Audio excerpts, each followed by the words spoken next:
Okay, sorry. Keep going. Sorry. Yeah, you don't need to record my introduction. Who is a faculty member in our counseling psychology program, and who has worked quite a while in this field and has some great stories to share with you and some great advice for you all as classroom teachers. Remember, if you're here and using this boot camp as TLC credit, to make sure that you log into Icon and record that for us. Is anybody here in this room student teaching in the spring? Okay, so you are all aware that we are kind of conducting some of our final audits to make sure that you're all good to go with the certificate. And so please make sure, especially if you are student teaching in the spring, that you log this right away, okay? All right, so why don't you all please join me in welcoming Dr. Megan Foley-Nickfont. Hello. God, I wanted to get one thing out of here. Okay. Thanks for having me. This is really fun for me to talk about. I wanted to just let you know I'm starting the talk. Hi, Michelle. And then one of my graduate students who has extensive experience working with children with autism in the classroom is going to be coming to talk about some interventions. And then I'll wrap it up talking about interventions with children with ADHD. But I'm going to start with the new DSM-5 diagnosis and how we are now conceptualizing ADHD and autism.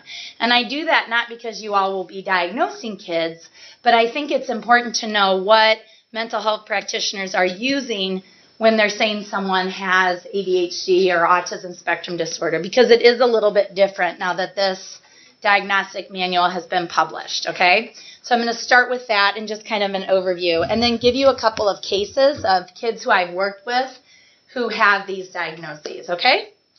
The other thing I wanted to say is please ask me questions throughout my talk. I have no problem stopping to answer questions. All right, so what is ADHD?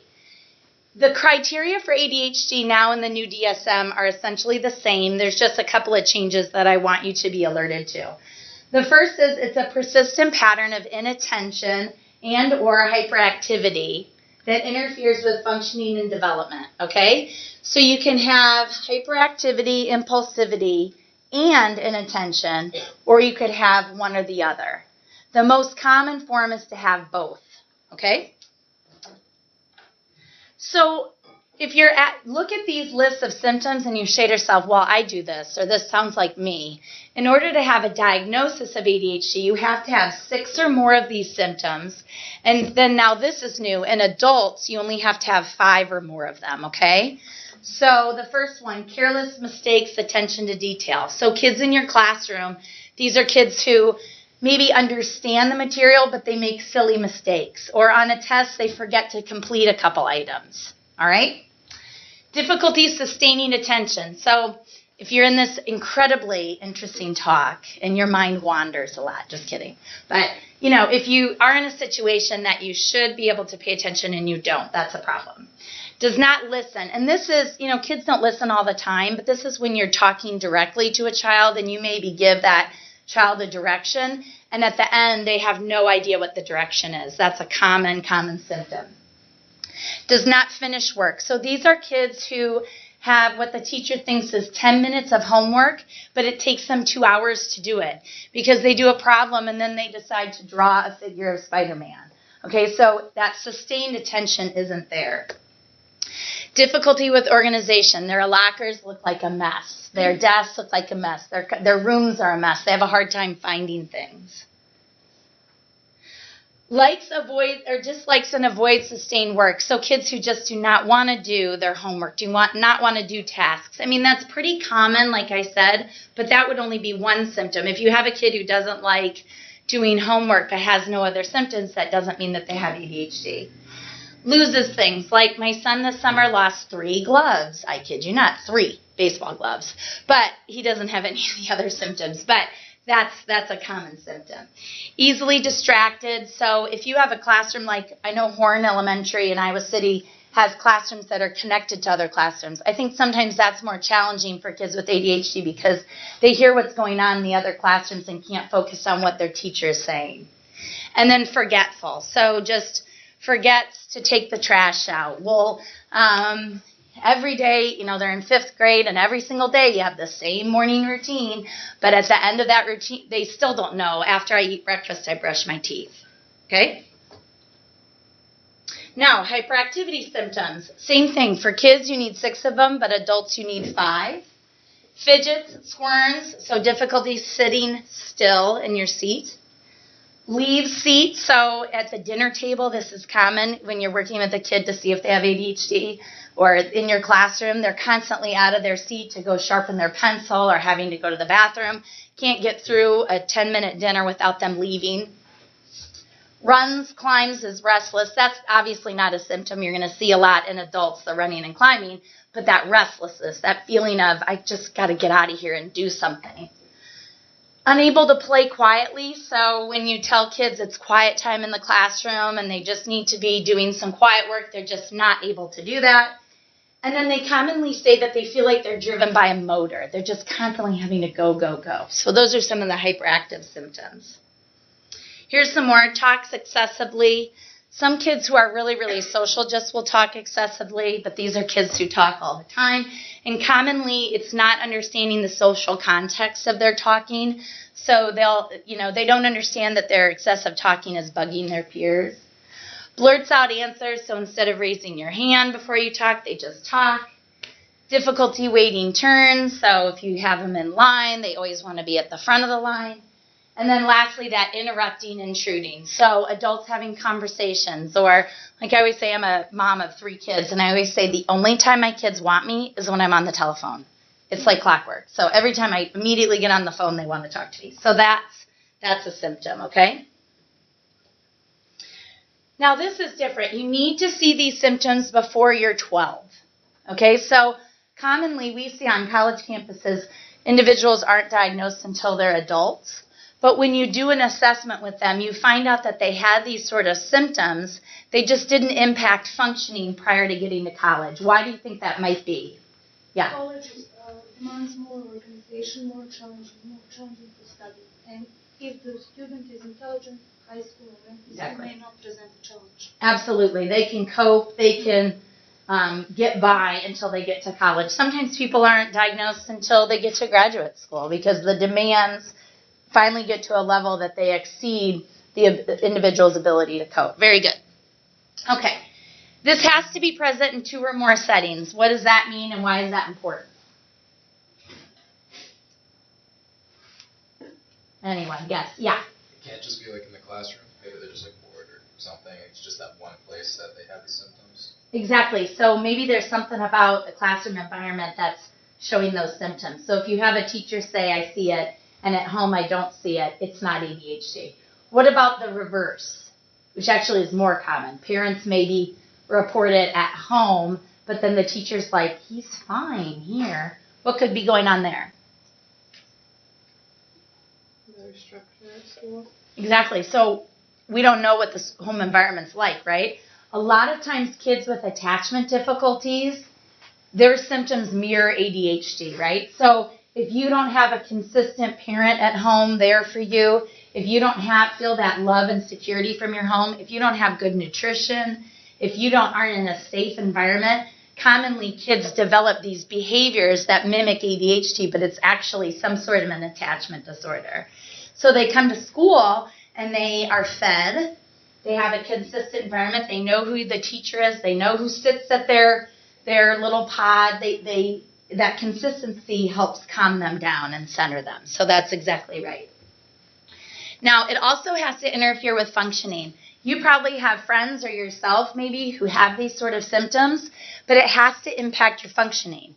So what does that mean, do you think, impact functioning? Yeah. In all levels of life. So Right. not only, let's say, in study, in communication with other peers. Right. Doing everyday things. Grades. Consistently. Exactly. Grades, relationships. When you're in college, maintaining a job. Absolutely. It has to impact functioning, okay? So then now in the new DSM, they have these levels. You can have mild ADHD, moderate ADHD, and severe ADHD. So you may have kids in your classroom who have mild symptoms, and maybe they don't need medication to help them maintain. And then you have kids who have severe symptoms and they may need medication or an IEP plan to help them do well in school, okay? So you're going to see this varies tremendously. And that's what makes it tricky, I think, for you to know what it is. All right, any questions about ADHD before we move on?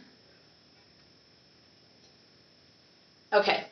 The fear with ADHD is that it's becoming more and more overdiagnosed.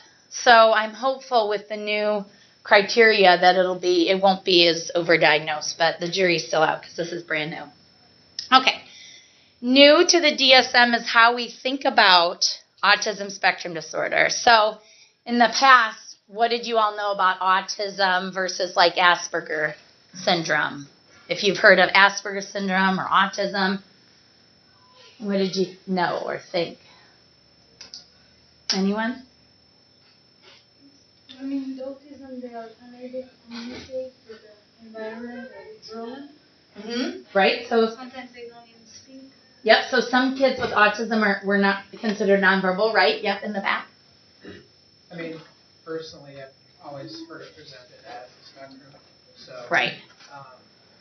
It's basically, there's characteristics that are common to autism and prevalence of those in an individual kind of will place them somewhere on the spectrum. And you can have both, high functioning Right. people who are able to get by and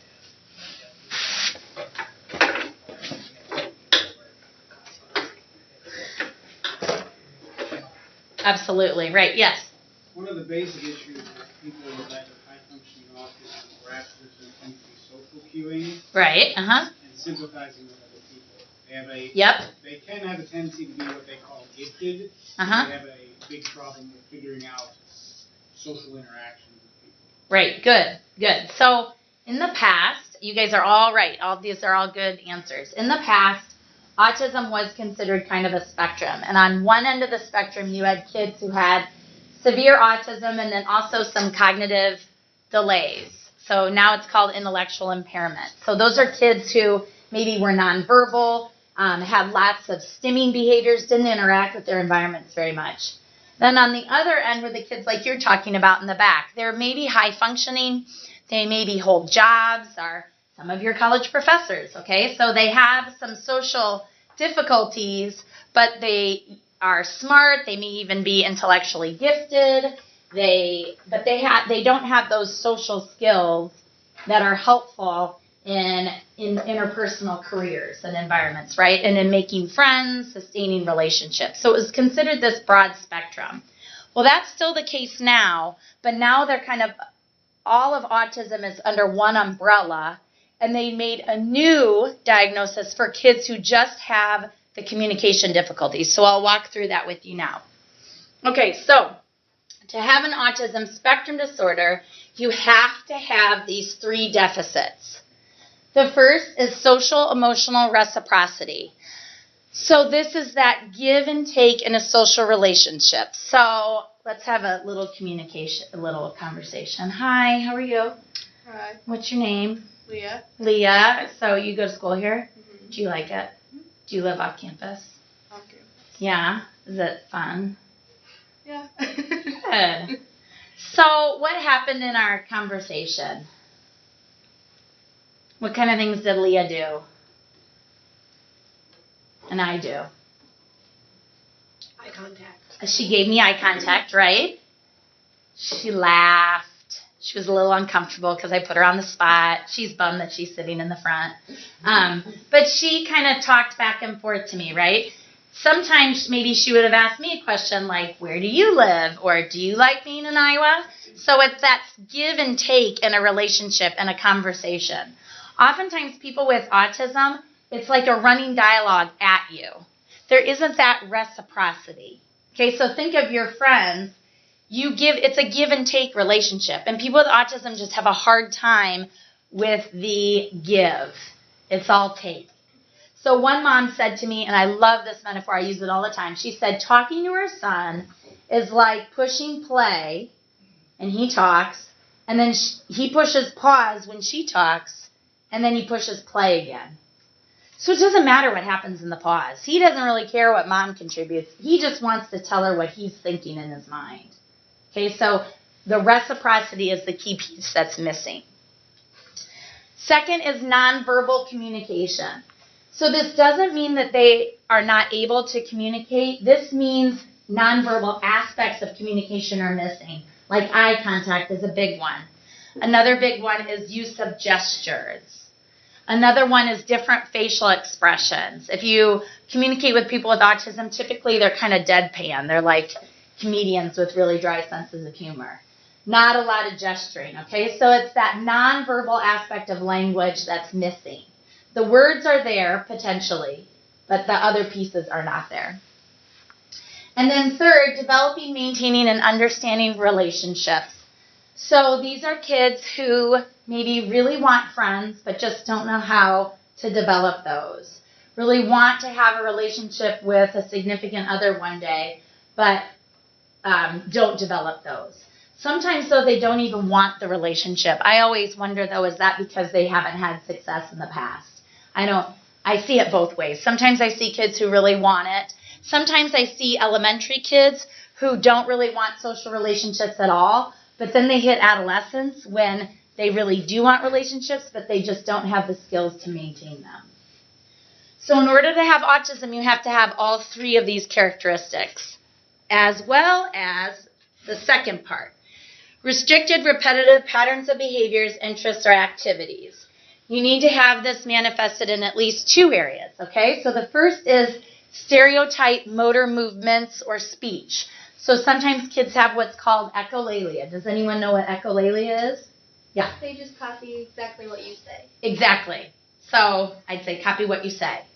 And typically it's like the end of the sentence. Or maybe they saw a movie they really liked. I'm terrible with movie quotes. I need my husband here. But maybe they have a movie quote they really like. They say that over and over, especially in situations of stress.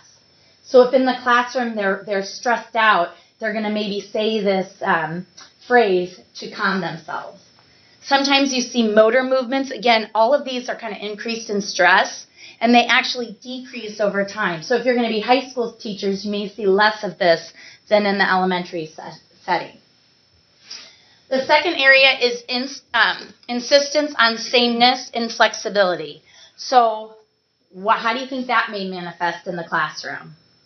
Insistence on sameness and inflexibility. Yeah. A lot of autistic students have a specific schedule or routine, and they like to stick to that. And if it gets changed, and I don't want to say panic, but it causes issues throughout the day. Right. So I'm Joey, and I show up, and what's your name again? Delaney. I remember you. Delaney is my teacher, but all of a sudden Delaney's not there today. Leah's there. What do? I don't know how to handle that. I'm prepared for Delaney, but Leah's there, so I may freak out. I may have a tantrum or an outburst because that's my routine. Yes, in the back. I don't know if Delaney said it, but let's say the desks are always organized in rows, and as a teacher, you decide we're going to do some group activity, so chairs get rearranged in a circle. Right. And the student walks in, and it's kind of like, where's my desk? Exactly. Yeah, exactly. There was no warning. I walked in. I don't know where to sit. What's going on? Absolutely. Little things like we usually do math before lunch, but today we're going to do reading. That could ruin their entire day, okay? So then later on, they may have an outburst. They may scream at a peer or punch someone, and no one knows why, and they think they have an anger problem. But really, it's because they're just struggling to cope with that change in schedule that was unexpected. So I think as educators, that's a huge one for all of you to be aware of, that there are little accommodations that we'll talk to you about later that you can do to prevent some of that difficulty with change. So third, highly restricted fixated interest. This is almost always present in autism, and it can be fun. Like, I had one little guy who knew, I kid you not, everything in the world about elevators. I didn't know there were different elevators. I just get on elevators, but there are different manufacturers and different types, and he knew everything in the world about elevators. So it's this, I call it depth of knowledge, not breadth of knowledge. So whatever the interest is, they know everything about that interest, but they don't know a lot about a lot of different things. They're not Renaissance men and women, okay? They're really going to, whatever they're focused on, they're going to know that, and they're going to have a hard time talking about anything else. So in your science classes, right? Maybe you do a unit on bugs, and that just blows their world. They're so excited about bugs and all that they've learned. But next week you talk about the solar system. I'm still talking about bugs, okay? So hard time talking about and learning things outside of their interest area. And then fourth, hyper or hypo reactivity to sensory interests. So what does that mean in real life? Yeah. The sound of somebody breathing could just be Right. driving over the edge. And Exactly. Also reactivity to loud noises. We've got some of this in my family, so. So you know. Yeah. Yep. It varies from individual to individual, but there's something there that will trigger them. Right. And this is pretty common in kids, but this is to a level that is impacts functioning. Like I have a 3-year-old daughter, and she cannot stand the sound of the toilets flushing. She goes, ah, every single time. So I have to wait till she exits and then flush because it just is too much for her. So I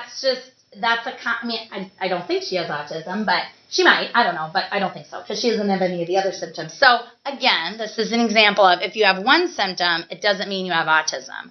Or if you have kids in your class who have a hard time making friends, that does not mean they have autism. There's so many different reasons why you could have a hard time making friends.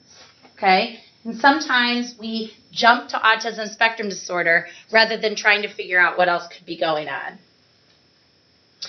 Okay, so this is considered, quote, a neurodevelopmental disorder. So it's not something that can just start in adulthood. This needs to be seen in early childhood. So if you have a teenager who all of a sudden has difficulty making friends, seems very socially withdrawn, that's not autism. That's probably maybe depression or some social anxiety or something. So it has to be early on in development. It has to cause impairment, and it's not better explained by intellectual disability. That's in there because a lot of kids with intellectual disability have some of the similar characteristics, so it's hard to differentiate which is which. Okay, so now this is the brand new diagnosis that I think you're going to see more and more in your classrooms.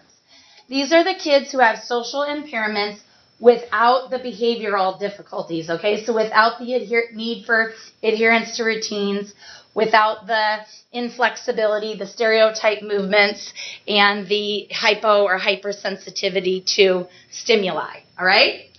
And this is what it looks like. Its social use of verbal and nonverbal communications is impaired in these areas, okay? Communication for social purposes. So these are people who, Leah and I talked, the purpose of our conversation was nothing other than me trying to be social with her. I wasn't trying to teach her anything or be factual. It's just communication to make friends. That's impaired, okay? 2, change of communication for context. Have you ever met anyone who doesn't change the way that they talk if they're talking to an adult or a peer or in the library versus at a concert or a football game? It's the same everywhere. I mean, we all know we change. You would talk differently to me as your professor than you would to a friend, right? Why is that? Social roles. Exactly. I mean, if you come in and be like, I don't know how you even talk to your friend, but it'd be a little odd. I'd go, wow, I don't hang out with you on Friday nights, right? So we have a different relationship than you have with your friend. So you just learn. No one really teaches you these things. They're just kind of things you pick up on your social environment. You may have done that once before and a parent said, you don't talk to me like that, right? And so then you take that information and you apply it later on. Kids with autism have a really hard time now I'm not talking about autism anymore, which is going to be hard for me. Kids with social communication disorders have a hard time with that. 3, following rules for conversation and storytelling. So this gets back to what I was talking about before, that I say something, the person says something, that give and take back and forth in conversations. And then last, difficulty making inferences and understanding non-literal language. These are kids who don't get idioms, sarcasm, jokes. Go jump off a cliff is not something nice to say to someone who would take that literally, right? Or you're insane, or these little things that we say that if someone takes it literally, they're just not going to get it. Okay, so it has to limit relationships.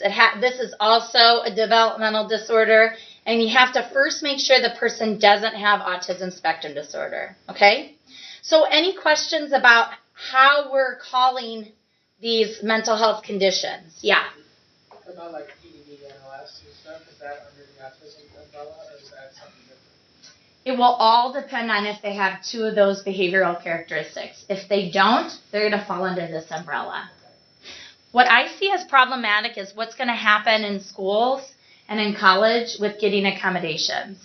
I'm fine with this being kind of separated out from autism spectrum as long as kids with this get the same level of accommodations that they would have gotten if they had an autism spectrum disorder. And this just happened, so I don't know how this is gonna play out. Yeah.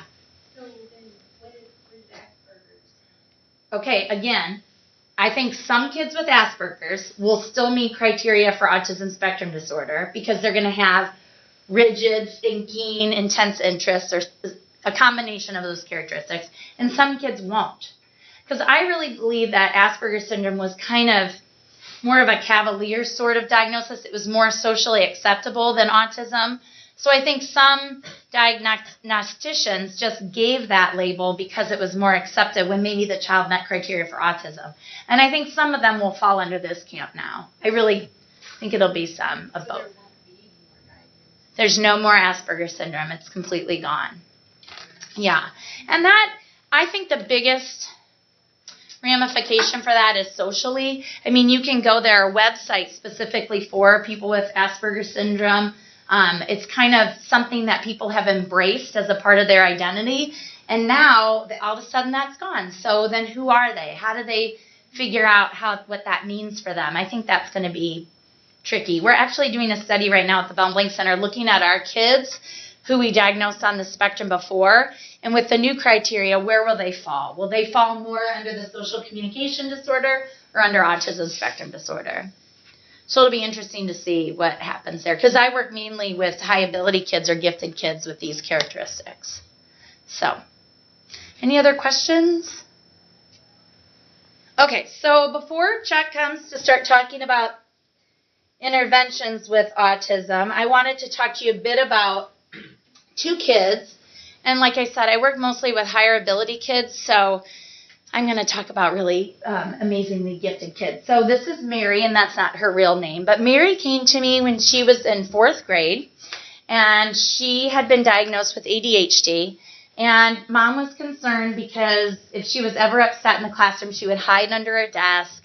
She had a lot of emotional outbursts. She had no friends, and she had some really specific interests. So Mom was thinking maybe this was something different than ADHD. So I did a comprehensive evaluation with her to look at whether or not she met criteria for autism spectrum disorder. And I do a lot of different things with the kids to kind of elicit those behaviors to see if they have characteristics consistent with autism. And she met criteria for autism. But at the same time, she was off the chart smart. So an IQ of 148, so you think the mean is 100, okay? So a standard deviation is 15 points. So she was way above the mean, right? That's more than 3 standard deviations above the mean. So that's uber smart. Those are kids who think completely differently than most of the people that you hang around with. So this kid's in class, and there's probably nobody who thinks like she does. Verbally, her IQ was 150, which is just amazing. She was far smarter than I'll tell you that much. That's one thing when you work with kids like this, you have to be humble because they're all smarter than I am, and I just have to be at peace with that. So she had incredible strengths. Her reading, her written language, all of that was just so amazingly advanced. She was had really intense interests and motivations in her school. she developed a recycling program because she was beside herself that there was no recycling, and she was so concerned about the earth. So in middle school, she developed the whole school's program. But she had just real difficulty making friends. Just that emotional regulation was hard for her too. If she was frustrated, she just would kind of explode. So I worked with her for a long time, and she kind of used writing to help her cope. And this is one of the poems that she wrote that I think is just so telling in how she felt as a child with these incredible gifts, but then also these deficits. So I'll give you a minute to read that.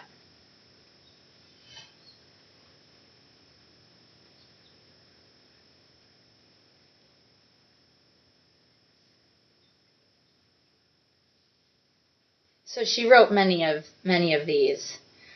She also wrote a story, and I don't have time, so I didn't want to share the whole thing with you because it's long. But it's essentially her journey through school and how she was so unaccepted and really did not have a place in her school at all. She said that she thought some people were friends, but really they just were there to make fun of her. She didn't understand what it was until she got into high school, and she joined the debate team. And she found through debate other people who had intense interest in some of the things they debated about, and that really gave her a place. She also joined a speech club and has won awards for her speeches. She went to nationals last year. She talks a lot about, we call it twice exceptionality, so being gifted and also having autism. And now she's kind of an advocate for gifted kids with autism. She was accelerated a grade, and then she also entered college early. So she entered college at age 16, and she got a full ride scholarship. She was a National Merit Scholar at 16 and is really doing great. So she's come a long way. And the mom sent me an email saying, I cannot believe she's the girl who was hiding under the desk when we first came to see you. The next kid I'll talk to you about is a gifted child with ADHD. He was 10 when he first saw me. So his parents had seen all these symptoms I talked to you about all through school, but they were worried, is this developmental? Is this ADHD? They just wanted to see what was going on first. Give us a chance. Like, I get really concerned when we're diagnosing preschoolers with ADHD. That's just way too young in my personal opinion. So when he was evaluated, he too had a really high IQ. 130 is 2 standard deviations above the mean, so that's considered in the quote-unquote high ability or gifted range. But his grades were really poor. And mostly, like the mom said, I think he missed the first 8 years of his life because the details going on in the classroom just went over his head. He didn't get him at all. So there's a huge difference between his performance in the classroom, but what his capabilities were. But he also found, as he was developing, this amazing creativity. And research shows actually that kids with ADHD are more creative than kids who don't have ADHD. And I don't really know why. Does anyone want to guess why that could be? Yeah. They tend to think out of the box. Right. That's one of the qualities. Out of the ordinary. Exactly. Like, I think, they're not, I don't know. I just listened to a wonderful TED Talk on how America's schools are teaching out the creativity in children. And it was really interesting. Look it up. It's one of the most commonly seen TED Talks. And it's talking about how sometimes in schools we're so focused on people doing what's expected of them, and outside of the box is sometimes discouraged. So I'd encourage all of you as future teachers to allow kids to think outside the box and foster their creativity. This gentleman was saying that we kind of teach that people now outgrow creativity, which is really a shame. But anyway, he found joy and talent in art. So I'm going to show you a couple of his pieces of art. This was drawn when he was 8 years old, and I know nothing about art, but what I've been told is that it's good that he understands perspective. I don't know. But when you're 8, kids don't get perspective. And then this one the mom brought into me, and I loved it. It was after a soccer match, and this is his own depiction of him scoring a goal, which I just don't see that happening. But he drew that just on a little piece of scratch paper during their dinner. Okay, so now I'm going to turn it over to Chuck, who is here now. I already introduced you, Chuck, but He's going to talk to you about his experiences working with kids with autism in the classroom and some accommodations that work. And then I'll end it with some accommodations that work for kids with ADHD, okay? Any questions at all so far? I don't know how we're doing on time, but hopefully we're okay. Okay, go ahead. And there's water here for us, which is something. And I handed out your handout. Great. All right.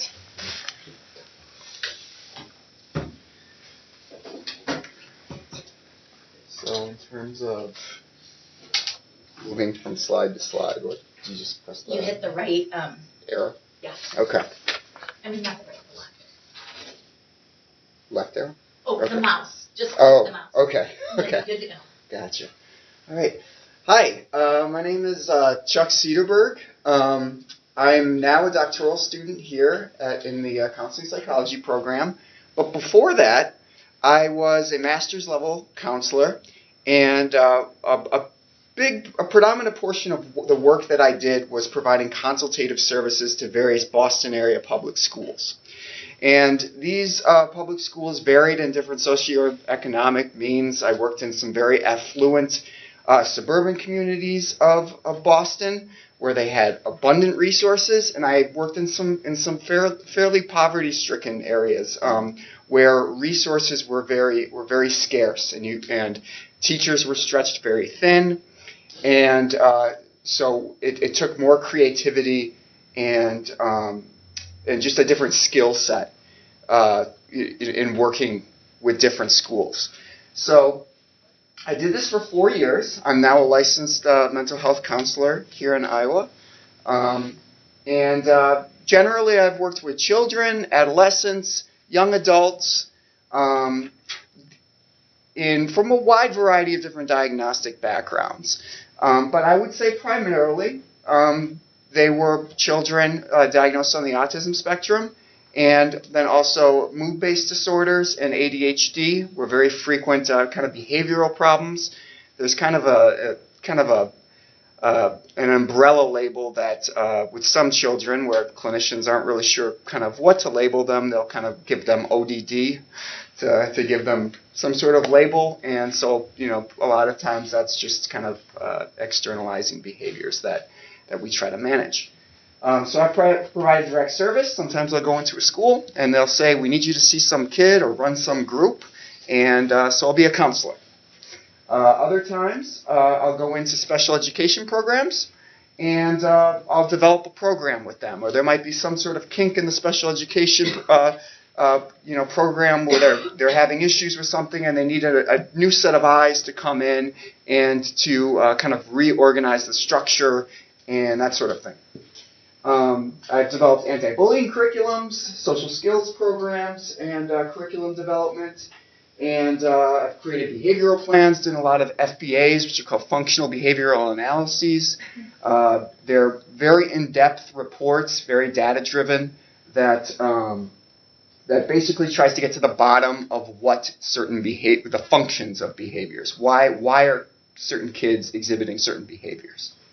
Done consultation with mainstream teachers, and done a lot of multidisciplinary collaboration with speech and language therapists, physical therapists, occupational therapists, school counselors, kind of across the board.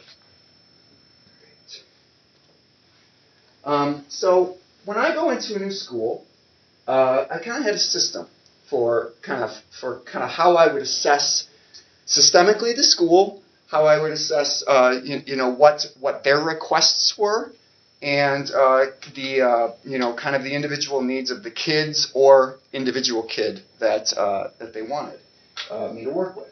So I would, in a mainstream setting, for instance, because that was a lot of work that we did accommodating kids with certain special needs in a mainstream setting.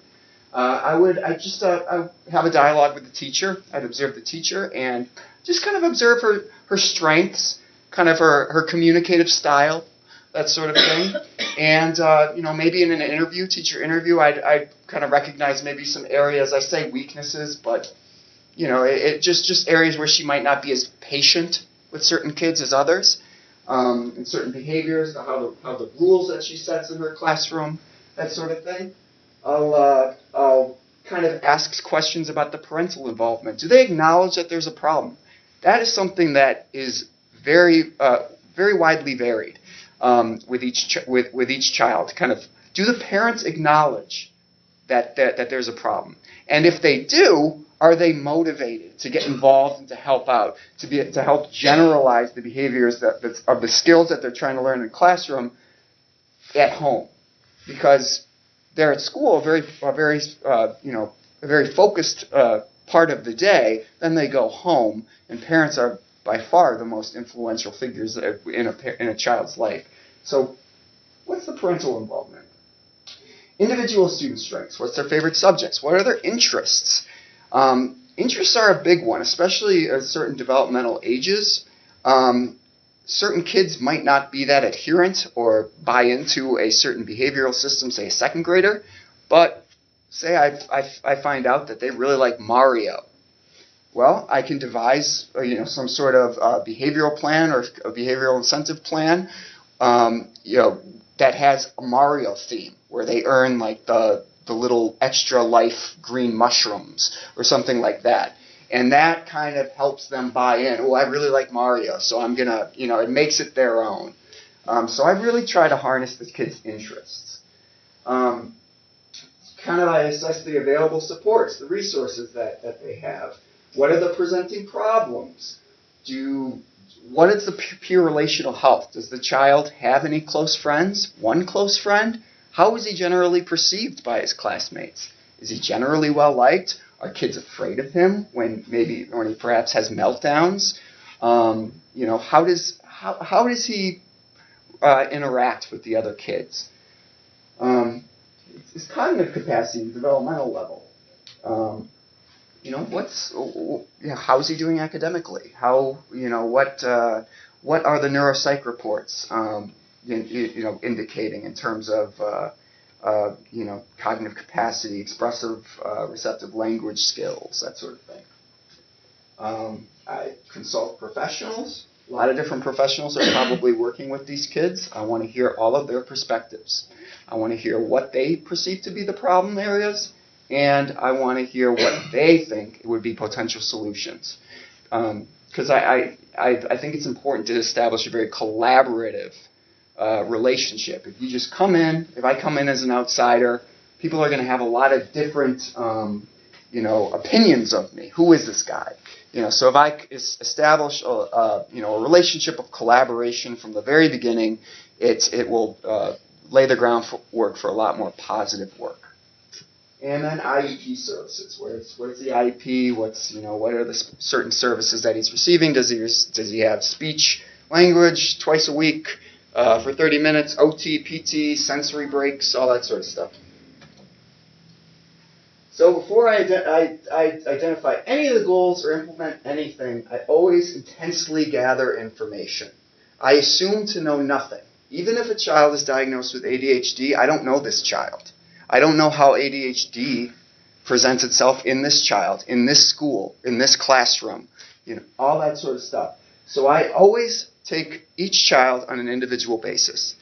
And so I review reports. I always ask for all the neuropsych reports, if there's been FBAs before, I ask for FBAs. I try to gather as much information as I can, the IEP. And I try to observe the child in a multiple settings within the school environment. So that could be rug time, where children are kind of all sitting around on a rug having to pay attention. That could be structured desk time. That could be unstructured time. That could be specials like music and gym. That could be recess time, unstructured recess time. There's lots of different environments and settings within a school system that have different demands for kids, and where certain problem areas can kind of come to light. So I want to see the kid in a multitude of different settings. So here's kind of my rundown. I didn't get this anywhere. This is just how I conceptualized through 4 years of working with each school system. And I really like it. Different colleagues have kind of taken this. Colleagues of mine have taken this on too, because it's kind of systematic. So the first level of success, how I assess the levels of necessary support for helping a kid in a mainstream environment, would be first to identify and to really observe the individual interactions of adults and staff with the kids. What's the educational style? How are different academic concepts being communicated to the kids? What's the relationship style? How does the teacher just generally interact with kids, with this kid in particular, with a very unique set of problems? So the interactional style, the strategies for teaching in a manner that's commensurate with the student's learning style. So, for instance, if a teacher's very verbal laden, she gives lots of verbal directions, I can guarantee you a child diagnosed on the autism spectrum that has difficulty processing lots of verbal information is going to get lost. So I say use as few words as possible when trying to communicate central concepts to this child, and try to be direct, concrete language, that sort of thing, and try to elucidate, if there's any ambiguity in the language, try to make it very concrete, because ambiguity is difficult for children diagnosed on the autism spectrum. So, individual style, or individual interactions. Second is individual interventions. So this can take on a whole different multitude of different interventions, and this is extremely unique to each kid. Is a behavior plan, some sort of behavioral incentive plan necessary? If a child really has a tough time with transitions, if curveballs in the classroom routine, that sort of thing. I have a teacher have an individual schedule kind of on the corner of the child's desk, so he can refer to this visual schedule at any time. So he's on the same page of what's going on. There's not that anxiety of what's going to happen next. Social stories are really powerful. Really easy way of communicating kind of tricky subjects to kids at kind of their level. A 5-point scale, which is in your resources, that could take on a bunch of different things for identifying intensity of feelings. So if a child, what's your anger level right now, or your frustration level is a 3. I'm at a 3 right now, Mr. Chuck. I'm like, oh, okay, you're at a 3. So what can we do to maybe get that down to a 1? And then there'll be like different strategies. Take 5 deep breaths, ask to go for a walk, that sort of thing. So the 5-point scale is really neat visual. It's very simple. That is effective with kids. There are lots of different curriculums. Different schools are more about different curriculums than others. Popular ones are, have you guys heard of Michelle Garcia Winner, Social Thinking? By chance? No. It's a popular way of popular curriculum working with children on the autism spectrum to help them with perspective taking, starting conversations, being able to kind of understand their thoughts, feelings, and emotions, and other people's thoughts, feelings, and emotions, and kind of how those kind of come together. Personal toolbox. That's very individualized. There are lots of different resources. I just gave you a few. That a kid can kind of refer to. Sometimes there'll be coping cards. If with icebreakers, if a kid has a lot of trouble initiating conversations with peers, maybe giving them leading sentences or subject matters on a little card that they can refer to in unstructured times to kind of help that process get going. When they're feeling frustrated or their engine is running high, when they're feeling really hyper, having little strategies on some cards to kind of self-regulate. And then there are little things too, like strategic desk location. If a child really has a tough time focusing, putting the desk in kind of the front row of the room is just a really simple intervention. Some kids in the mainstream setting will have one-to-one aides, a paraprofessional. If that's the case, a lot of times my role would be to train the paraprofessional and kind of make sure that the main goals and that we're working towards and different limits that need to be set and that sort of thing are being generalized and being able and consistently being enforced or communicated from the para to the kid, because a lot of times that will be the most consistent interactions that a kid will have if they have a one-to-one aide is kind of that relationship that they have with that aide. So if you can if you can work with the aide to establish crisis protocol, how to predictably and fairly give out points and different rewards for earning points for positive behaviors and all that stuff, that's really helpful too. So classroom systemic interventions. This is more kind of behavioral regulation for the classroom as a whole. That's another kind of layer of intervention. So stoplight systems. Those are very, very common in classrooms. Explicitly stating what green, yellow, and red behaviors look like, and then giving strategies if someone gets on yellow or red, how they can get back to green. So that's a very common one, stoplight behavior system. Having a class schedule right up on the board, that's a really common classroom intervention.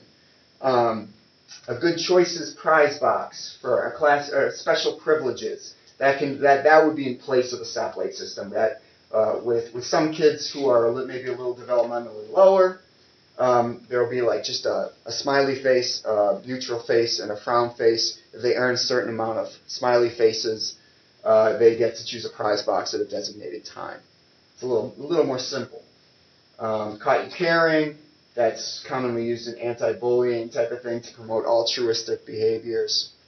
So certain when certain kids go out of their way to help a classmate, a caught you caring card will kind of be subtly given to them, and they can cash in the caught you caring sort of thing.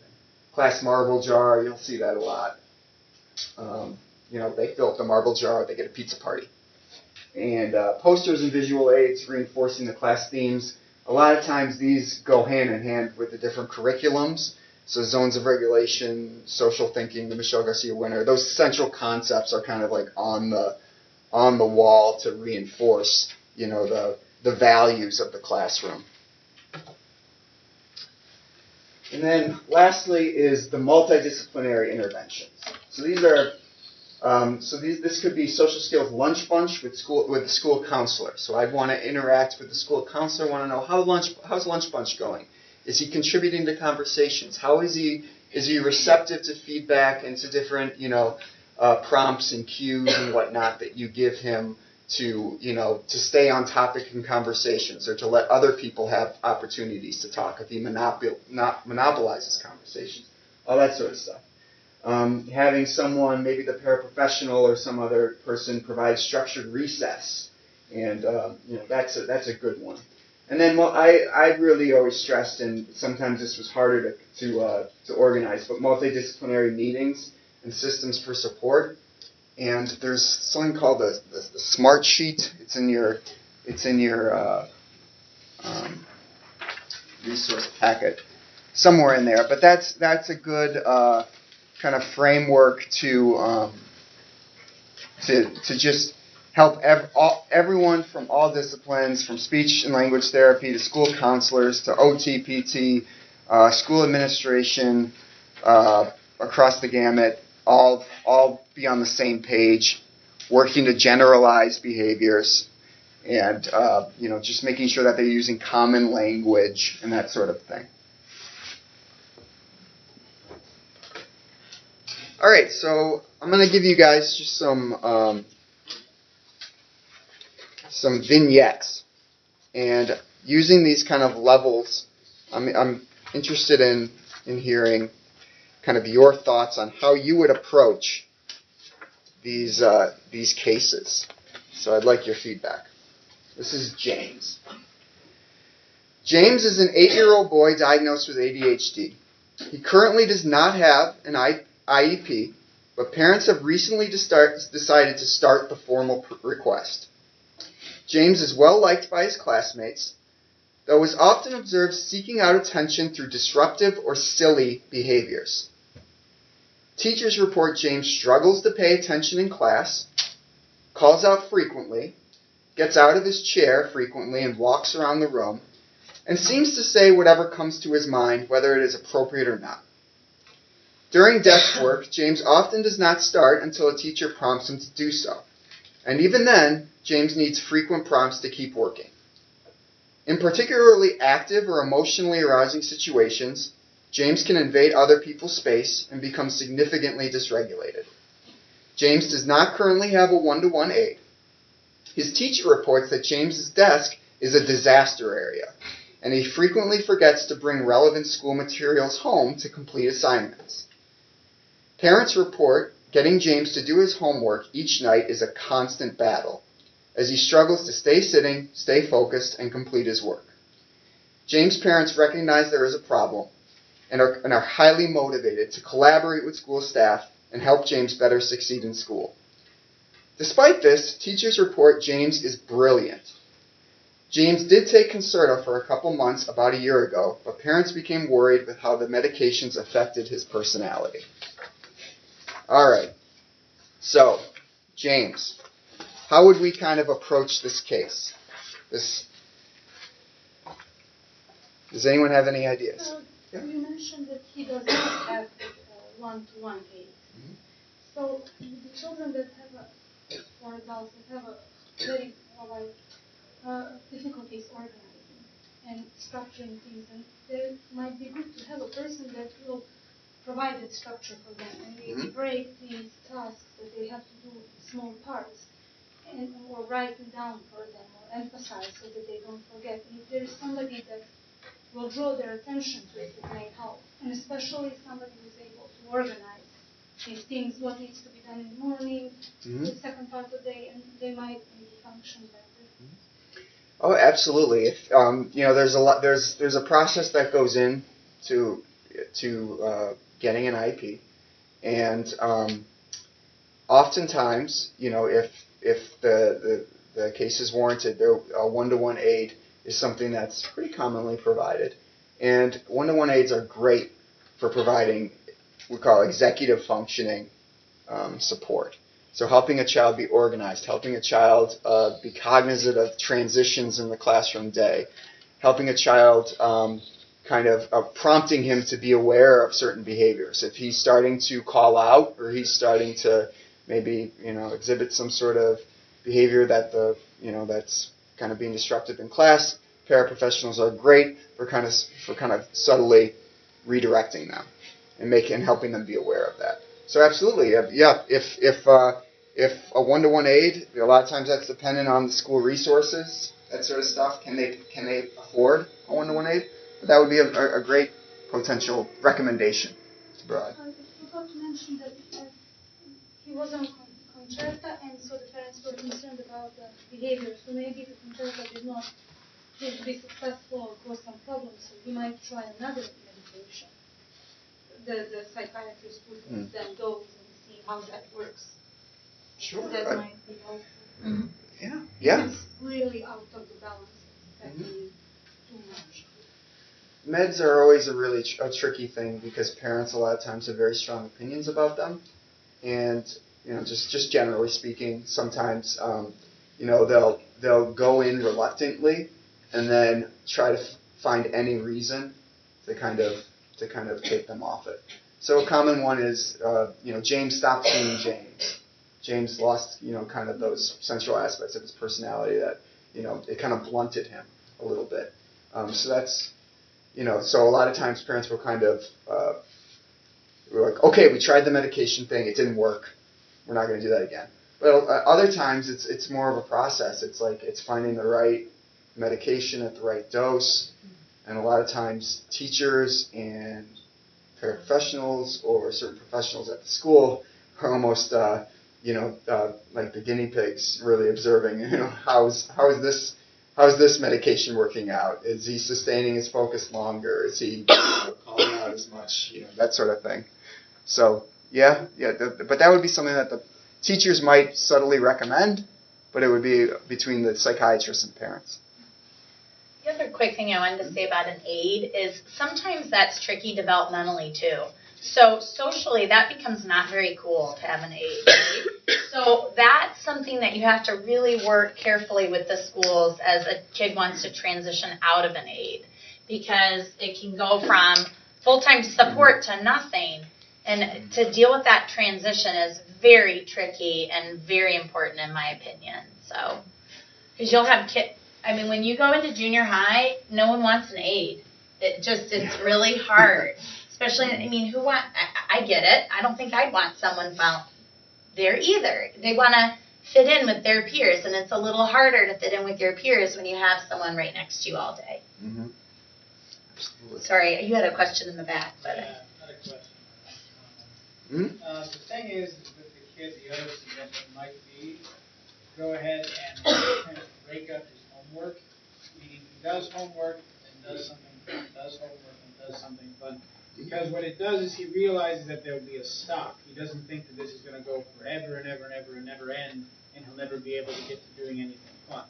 Mm-hmm. And actually, that would be more efficient. The other suggestion might be, though, to provide a stability ball seat, because actually, for many of them to move around on that, because they will be actively moving just to maintain a position, and so that can lower to some extent the hyperactivity of the student when they're seated. Because the biggest problem is they're sitting in a rigid chair and it's uncomfortable, and they notice it more than other children. Those are great suggestions. With a lot of times, there are like these inflatable kind of triangular things that some kids sit onto that are inflated on a chair. That will serve the same purpose as the balls. Great suggestions. Helps them, sensory-wise, keep moving, that sort of thing. And so that's great. And in terms of the suggestions with breaking up work, right along with that, in terms of treating each child individually, you have to be very cognizant of what each child can handle and how you're going to, break up segments of work with reinforcements. How often do they need to be reinforced with reward time or with a break time or that sort of thing? So that's very individualized. I'm picturing the kid with impulsivity and his ball like hurtling at that kid when he's mad. I mean, you just have to be prepared for anything.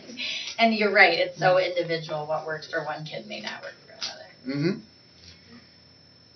So, I mean, here are some things that I came up with. James really liked Legos. This was something that I came up with a while back for a certain kid. This is just a behavioral plan that's Lego focused, and where they can earn 1 Lego, 2 Lego, or 3 Legos during certain activities, from morning meeting to AM work, rug time, lunch and recess, PM work, special, and then other. And then this would be done by a paraprofessional, or this was done by a paraprofessional. I just simply, understandably, the kid has to understand the goals that he's working towards. I follow directions. I have a safe body. I use kind words. So that sort of thing. Something like that might be similar. It might be beneficial for someone like James. Maybe if impulsivity is a real big issue, then I might create more blocks of time. So I might separate like AM work into 2, so he gets 2 reinforcements instead of 1. That sort of thing. Is it possible to pass that around, Chuck? We can't really see it back here. Oh, yeah, sure. This is a thought bubble. A lot of times when kids call out, we call them bubble thoughts. We say, is this a bubble thought, or is this something we should say out loud? A bubble thought is basically something that we should keep in our head, that sort of thing. So it's a simple concept to help the child cognitively understand. Even if I know the answer or I have a comment about what a teacher just said, is this the appropriate time to to call out, or should I keep this in my head? This is sure. This is a social story. I have a calm body at school. I made this a while back. Basically goes through. This is Carol Gray, I believe. It's all about social stories, right? I'll just read the first page. I have a calm body at school. This means that I have quiet hands and keep my hands down at my sides. It also means that I use a quiet voice and do not yell or make loud noises. And then it goes on. But it's talked about. It's a certain behavioral concept discussed in a very developmentally appropriate way where the kid can understand, what it means and also have some context provided for them. These drive-through emotion, this thing I know that you guys have, I looked everywhere for. I'm not sure where this was from. A lot of me and my colleagues, we would just pass around resources as they were relevant. I couldn't make out exactly, but you guys have this. And this is a Michelle Garcia winner. This is expected behaviors and unexpected behaviors. So certain situations. This is something that a lot of teachers are using in their language now. If a certain kid is fooling around at rug time and isn't paying attention, then a teacher will prompt, is expected behaviors, please, John. That sort of thing. And so what's the expected behavior for the certain situation? And then it kind of logically breaks down, what's a certain feeling that other people feel if you do a certain behavior, that sort of thing. Making good decisions. This is just another social story. Very simple, very minimal language. How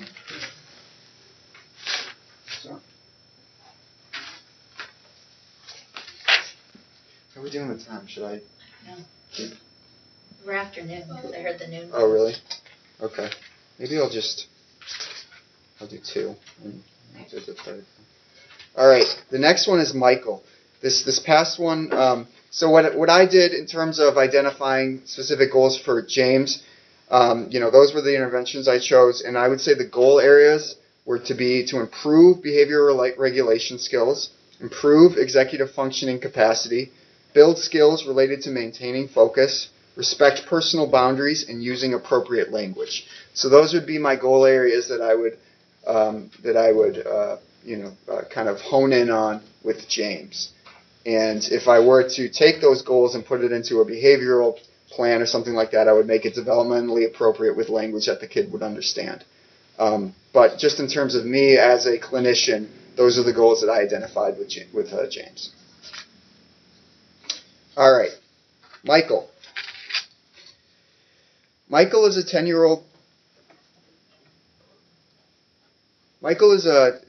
boy diagnosed with Asperger's syndrome.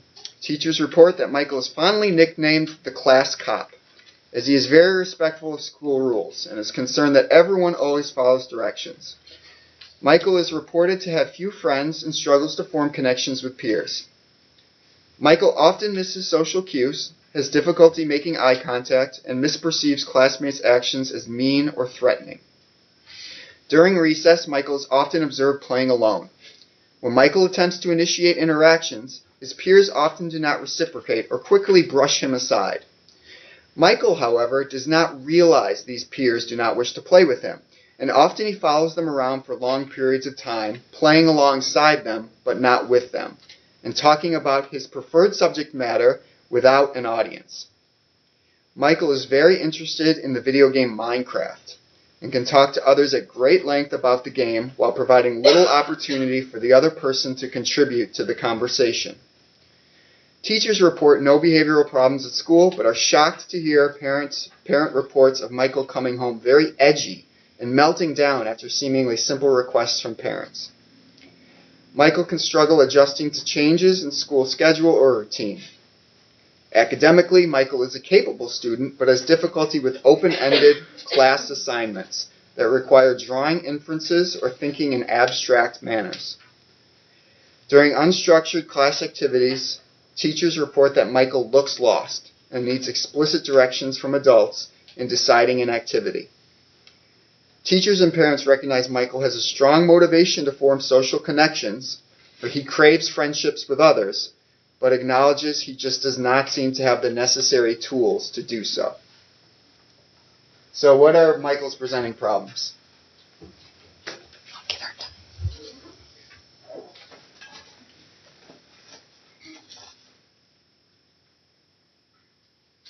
Any ideas of what Michael's presenting problems are? I just rattled off a bunch of different stuff.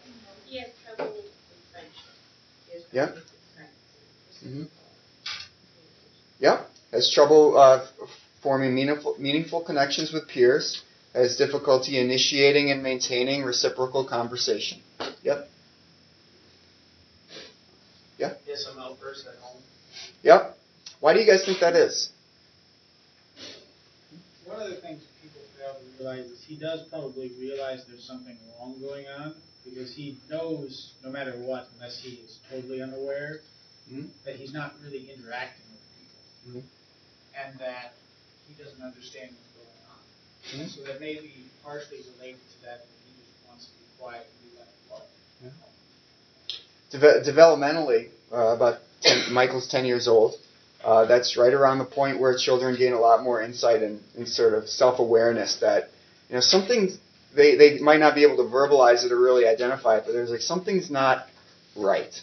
Something's different about me. And that can, that's a good insight. What I was thinking too is that a lot of times you'll see kids who, especially if they're very well behaved in school, that sort of thing, but they really struggle socially, they'll try so hard to hold it together all day at school, and then they come home and they're just exhausted and on edge. And home is a safe place. It's a lot safer than school. And so that's when, the acting out behaviors can kind of be exhibited. Yeah. Any other ideas? I was wondering, do these children attempt to make social connections, but because of their disability, they fail, and they keep failing, and then they get frustrated. Even though they want, they don't achieve it. That's why they may have outbursts at home. Yeah.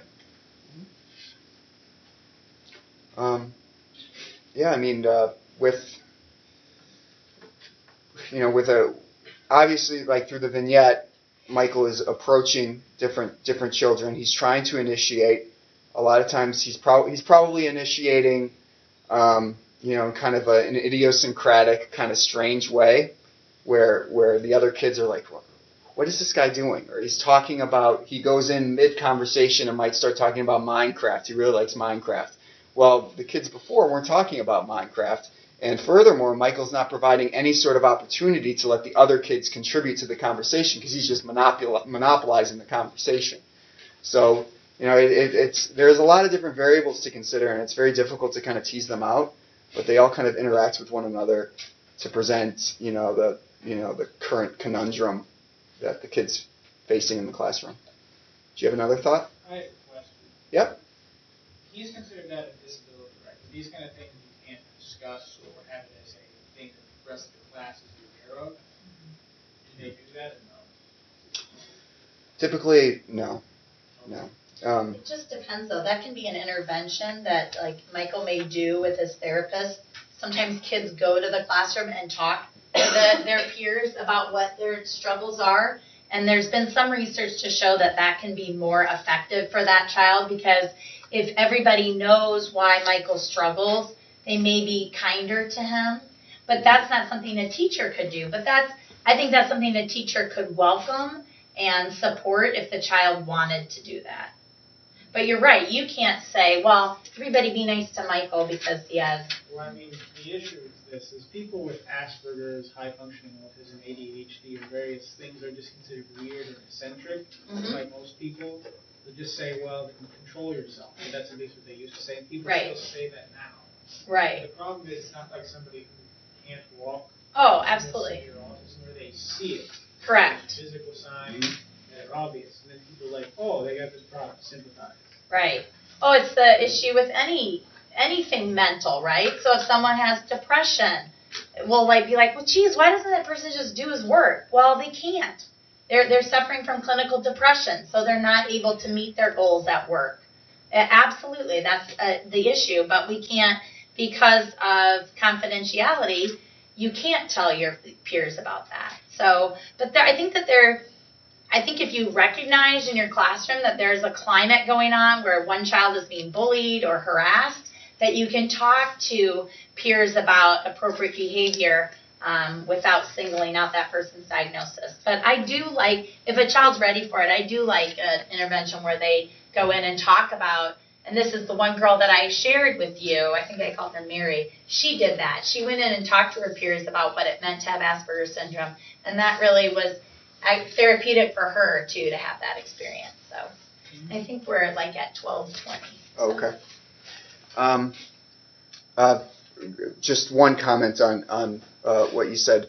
One of my old clinical supervisors, he had a comment that's really stuck with me with children diagnosed on the autism spectrum. He said, children diagnosed with autism live in their own world. Children diagnosed on the autism spectrum live in our world in their own way. So I think that's something that I've always kind of held close in the forefront of my mind when I'm working with these kids. So I have some different resources that I would give to Michael, but you can pass them around. I think that's good. Yeah. Yeah. Okay. That way they'll have a conclusion to your story. Yeah. So these are. That's from Michelle Garcia Winner. That just exemplifies. It's very cognitively based. Michelle Garcia Winner stuff. It's very. A child has to have a certain level of. It has to be a high functioning, intelligent child to be able to kind of really understand and internalize a lot of the concepts that Michelle Garcia Winner talks about. But, all right, so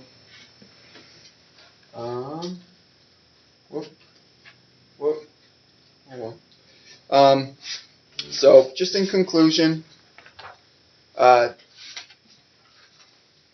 you know how you go back? By chance? Yeah, right. Back here. You need to go back. There we go. So in conclusion, each student is unique. All the work that I've done, as I've said, there's so many different variables. There's to consider, from systemically the school to the parents to the classroom teachers, the classmates that the kid has, the different services that the kid has. The child's strengths and weaknesses, his cognitive, makeup, all these sorts of things kind of coalesce together to create a unique profile of each child. And so that's kind of the main takeaway, in one of the things that I've always strongly considered in my work with these kids is that, I might have some general resources that work with ADHD students, but it doesn't necessarily mean the next referral that I get with a student diagnosed with ADHD that those resources will work. So conceptualize through the different levels that I talked about, constantly evaluate, adapt when needed, and experimentation is not bad. That's how you learn. That's how you kind of get closer and closer and closer to what will work for this child. All right. Okay, so we don't have too much time left, and I want to leave a little bit of time for questions, but I just created some interventions that I've recommended on a classroom level for kids with ADHD. One is reminders, so not just telling a child once that they need to turn something in, but they need a reminder commonly. And this relates to assignment notebooks, making sure that they have everything written in their assignment notebook that they need to have written in there. Some sort of a cueing system. So I forgot your name again. Yeah. So if Leah is constantly annoying me and I'm like, Leah, stop, Leah, pay attention, Leah, like all day long, all this kid thinks about is that this teacher called him out all day. So a non-intrusive cueing system where maybe I tap Leah's desk or I give some sort of a card, something so that Leah doesn't feel like all that negative attention is constantly on her. It's a nice reminder to redirect her. Executive functioning help. One of the biggest things you're going to find as teachers working with kids with ADHD is, like I said, it's not missing things because they don't know it. It's missing things because they didn't capitalize or put down a period, or they just didn't do half the problem. Like word problems for math are disasters because they don't get all the information in the word problem. They maybe only answer half the question. That's huge. So anything that can be done to help them not make those careless mistakes, but rather ensuring that they have conceptual knowledge is really helpful. So not penalizing for that. So when you get, if you have a child who's constantly making only executive functioning mistakes, but gets the information, maybe having a meeting with mom to say, I want to work on not penalizing for that. And everyone needs to know that, right? So eventually they're going to need those skills. But what happens to kids when they're constantly penalized for making these careless mistakes is they think what? If you're constantly do you think you're smart anymore? No, you think you're stupid. Because your grades are C's and D's, but really you know the stuff. And so right now, when you guys have these kids, that's when they're developing their whole self-worth, right? So if you can, I'm not saying that they don't need these skills, they do. But think of a way that they can be rewarded for conceptually understanding while they're developing the other skills. Directions with multiple formats. So you verbally tell the directions. They're also on your PowerPoint. You make sure that the child understands the directions. Maybe they give the directions back to you. So I say to Leah, poor Leah will be like, I am never sitting in the front of a room again. But Leah has to say to me, I say, okay, Leah, what are we supposed to do today? And then you tell them back to me. Again, you have to be careful with pointing out for a kid, always picking on poor Leah because she has ADHD. Have other kids repeat the directions so that the kids are hearing it not just from the teacher but also from peers. Okay? Warn for transitions. Chuck talked about this, so I won't get into that much more. Ensure understanding and expectations. So do they know what's expected of them? Do they know that they're going to get it wrong if they spell the words wrong?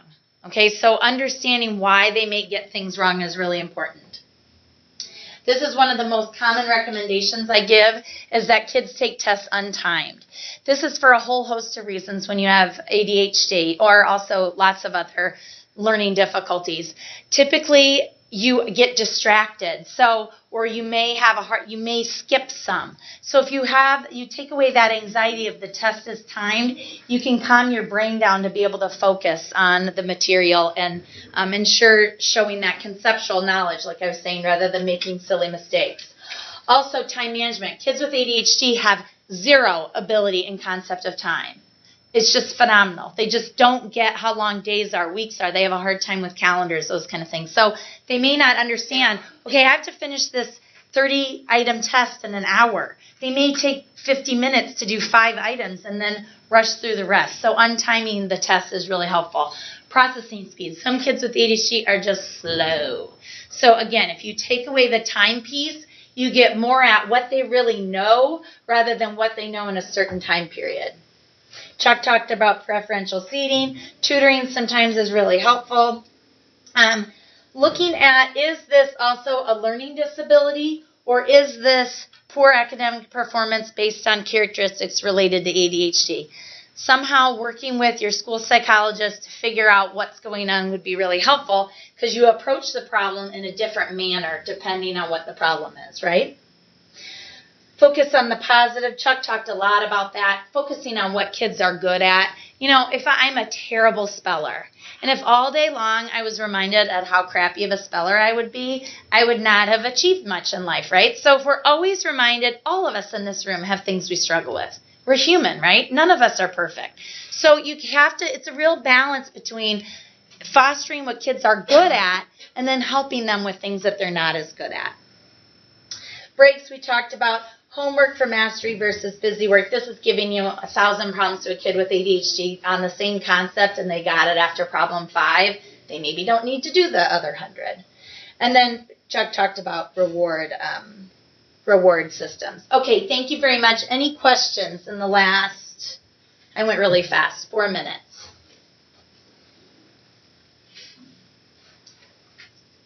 This session has been announced or recorded, and it will be available to you all through the TLC Icon site. And so if you have questions or want to refer to it, it's a lot of information. I think not only the practical stuff at the end is super valuable, but also the stuff at the beginning in terms of thinking about diagnosis and how that changes, and has changed recently with DSM-5 is super valuable. So would you all, if there are no questions,